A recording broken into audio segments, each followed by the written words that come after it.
Alright guys, well welcome. I just wanted to do a real quick down and dirty unboxing on an airplane that I think is just fantastic. It's one that you can purchase from Motion RC, and it is a beautiful 90mm EDF F-16. When I received this bird, to tell you the truth, I did do an unboxing myself. I'm going to do another one right here on the video, but when I looked through the components of this machine right here, I was so impressed that I just really felt like I needed to share it with everybody. So I'm going to go ahead and open this up, because I think it's going to be a real hot item once it really starts to hit the market here. Be real careful, because there's actually two trays in here. I've already separated. There we go. Go ahead and put the box lid aside. I found under the wing here when I opened the box the first time the instruction manual. This is actually a very good reference for building this aircraft. The English isn't all that great, but what I'm showing you here is all of the detailed exploded views of all the components of the airplane. You can see each individual part. The nomenclatures are a little bit weird. Like you've got damping arm for the torque link on the nose gear, and they call the drag brace the nose gear slant supporting rod, but you know, most people don't worry about that stuff too much. Just kind of an OCD thing with me. But I like to see these exploded diagrams. That way, if at some point I need to replace some parts, I can get in here and look and see exactly what it is that I'm needing to find. Another neat thing about this airplane, and you'll see this here in just a few minutes, is it has this really neat printed circuit board that all of the channels go into, and then out of there comes a very simplified wiring harness to plug right into your receiver. Very, very cool. The Freewing airplanes are really just becoming more and more impressive all the time, especially the EDF line. I've had a few EDF airplanes from Freewing already. The F-22 was one of them. It's a 64mm airplane, and I just really enjoyed flying it. I think I'm really going to enjoy flying this one as well. So I'll go ahead and put that aside. And then right here in the top tray, everything's packaged really nice. Right here we've got one of the wings, which should be for the right side of the airplane.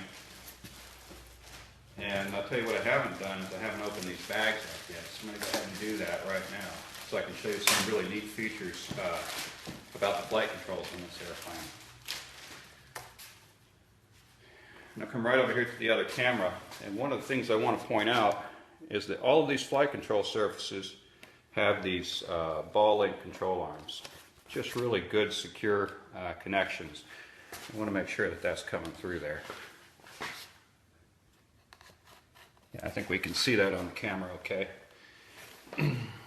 Looks like we've got some really good mounting points here for the wing spars. And one of the really super neat things about this airplane is you can see the hinges are recessed, so you don't have a big gap right here at the flight control, and it's going to give you a little bit more aerodynamic flight controls there. All digital metal gear servos on this airplane. Just some really nice overall construction. The kind of things you're looking for in the higher performance aircraft. Also in this part of the box, we've got the vertical stabilizer. The whole thing's detailed really nice. It's got some really nice decals all throughout, and some really good high intensity lighting on the airplane. It actually mimics the real F-16. I took a look at some of that stuff online, and they've got some white lights here on the vertical stabilizer that represent what you'd find on the real aircraft. Some flashing white lights here and here. Also, again, you've got the recessed flight controls and the ball link flight control servo arms. I'm going to just open that up in case the plastic's blocking out the view there from the light reflecting off of it. Again, just really nice, solid construction. The kind of stuff that we're coming to find is pretty commonplace with the free-wing airplanes.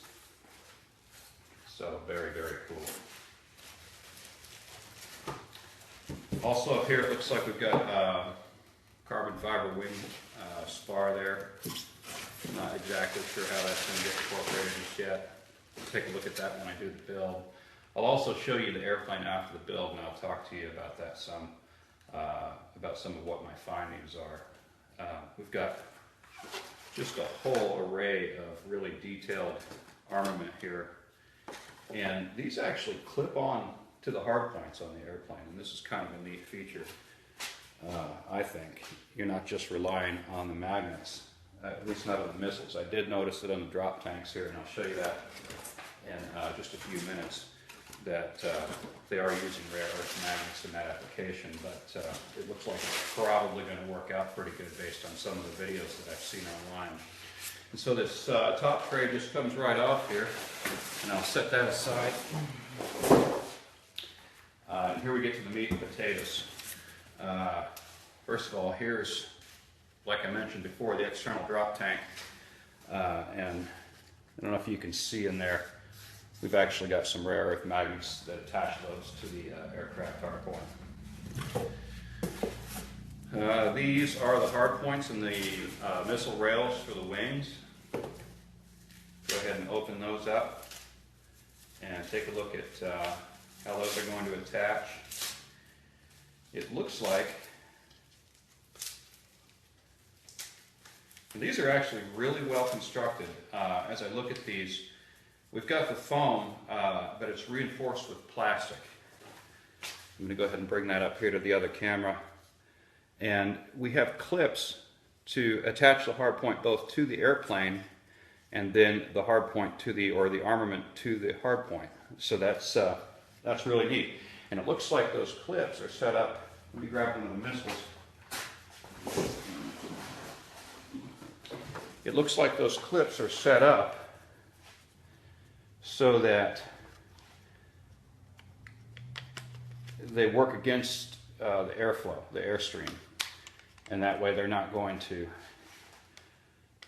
come off of the airplane in flight, because the airstream coming up over the armament, or the airstream over the armament rather, is actually forcing that even further into the clip. So we're not going to have those flying off. That's kind of neat too. Setting all that stuff aside, here we have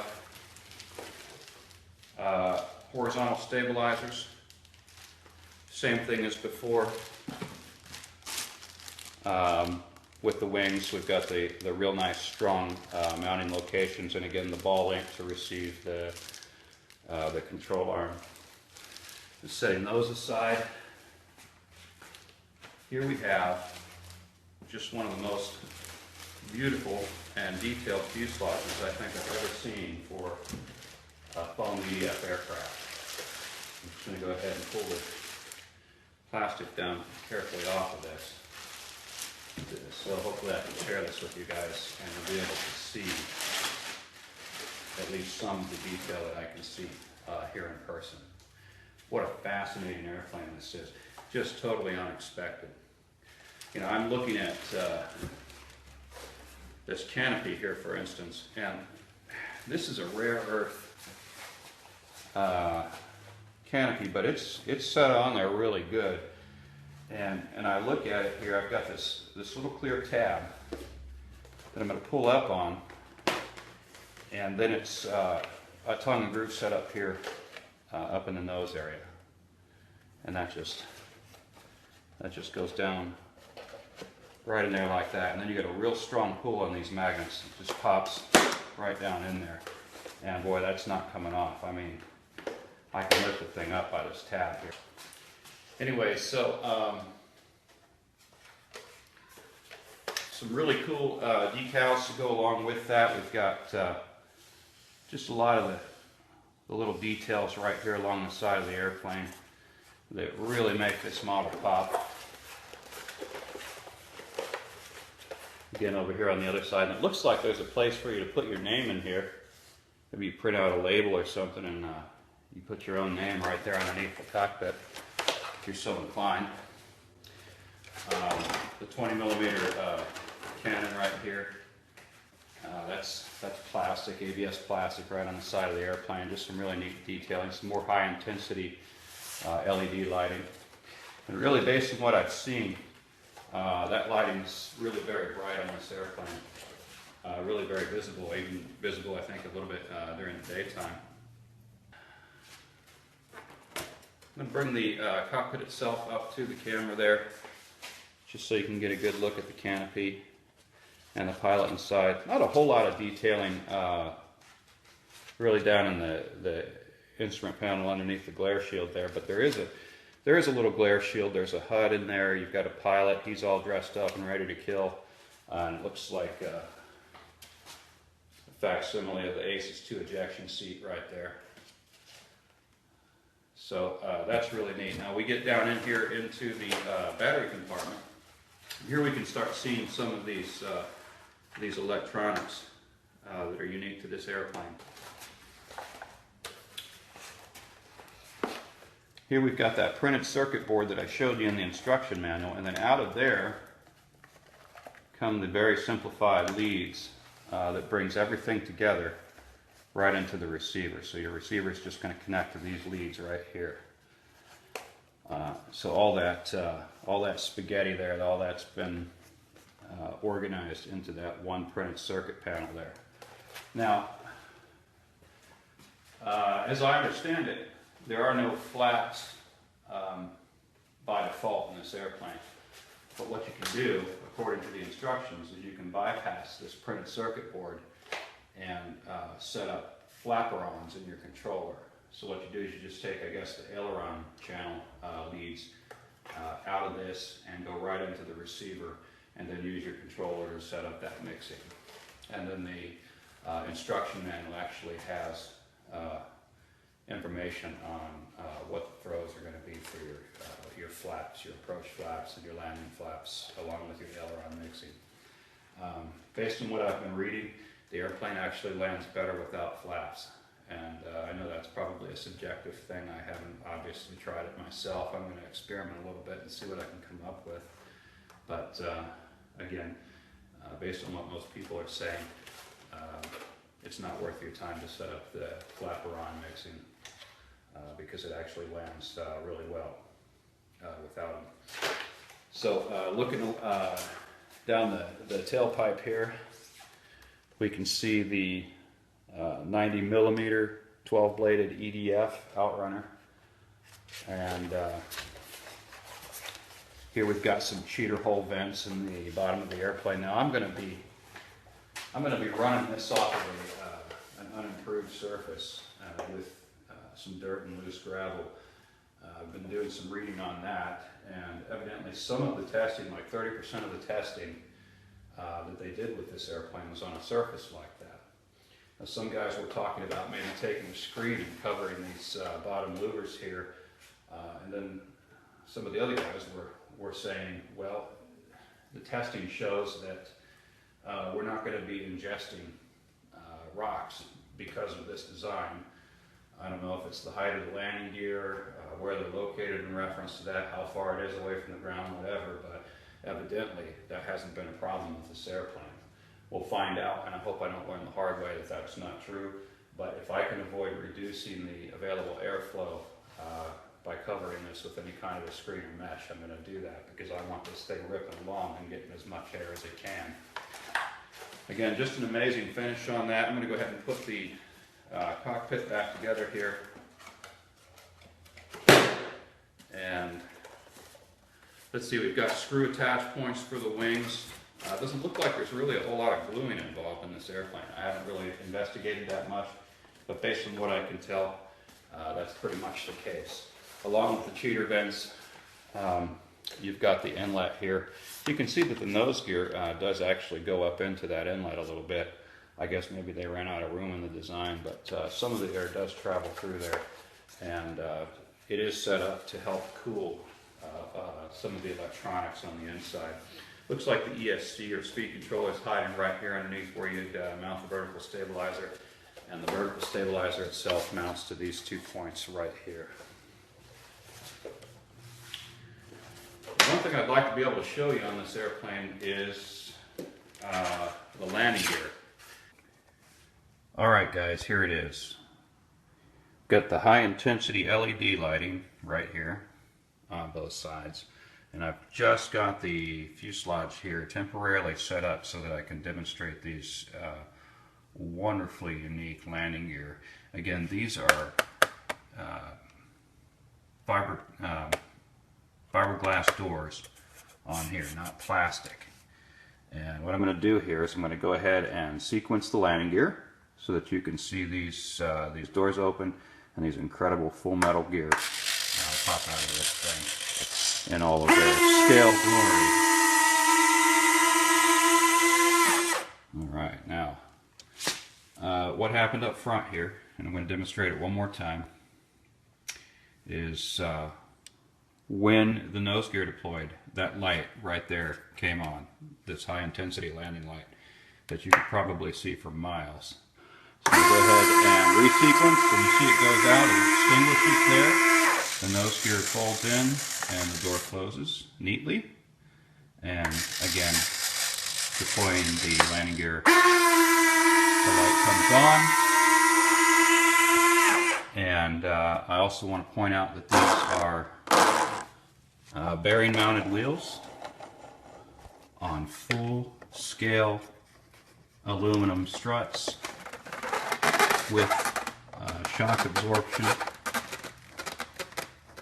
Right there you can see that, the shock strut.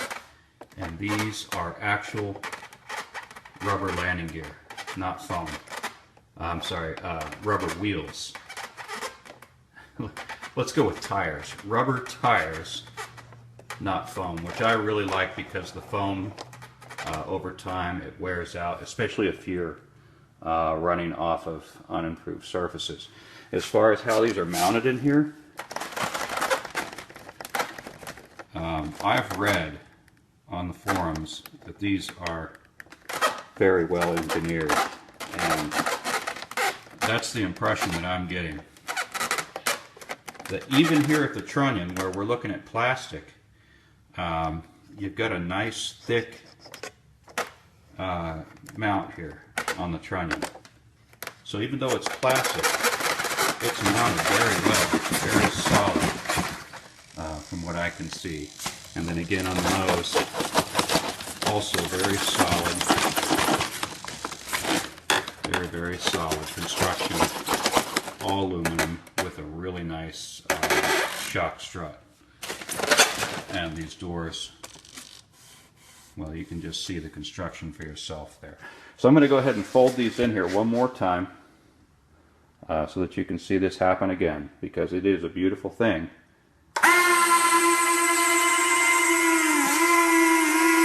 There they go. And they're all put away for tonight. Alright guys, that's the landing gear. Just wanted to make sure that you got to see that before we were all done. Alright, we're moving right along here. Here's another neat feature of this airplane. This is your exhaust nozzle with the turkey feathers here. The variable geometry nozzle that you find on the F-16. Obviously this one's just a plastic piece, it's fixed. But it actually has a really nice look to it, very realistic. And when I come over here to the other camera and I show you this close-up, you see there's a little cord right here, little JR connector. And the reason for that is down inside the nozzle here, there's a ring with LED lighting on it. And what happens there is whenever you advance the throttle past 60%, those are going to light up and look like the afterburner down inside the nozzle. Super bright. They've also got this this clear plastic aerodynamic shroud there that, and I don't know if you can really see that, that smooths out the airflow so that there's no airflow interruption through the thrust tube there.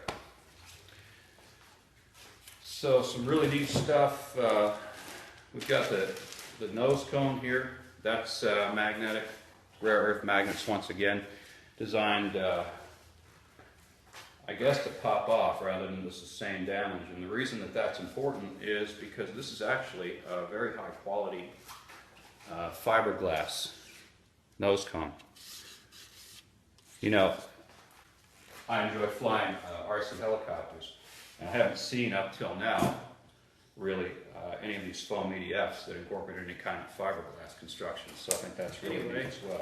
I'm going to go ahead and get to work on putting this airplane together, and I'll have it for you, and we'll look at it together. I'll talk about some of the problems that I had along the way, if there are any. It really looks like a pretty simple build. Good instructions, good quality components. Shouldn't be any problem to put it together.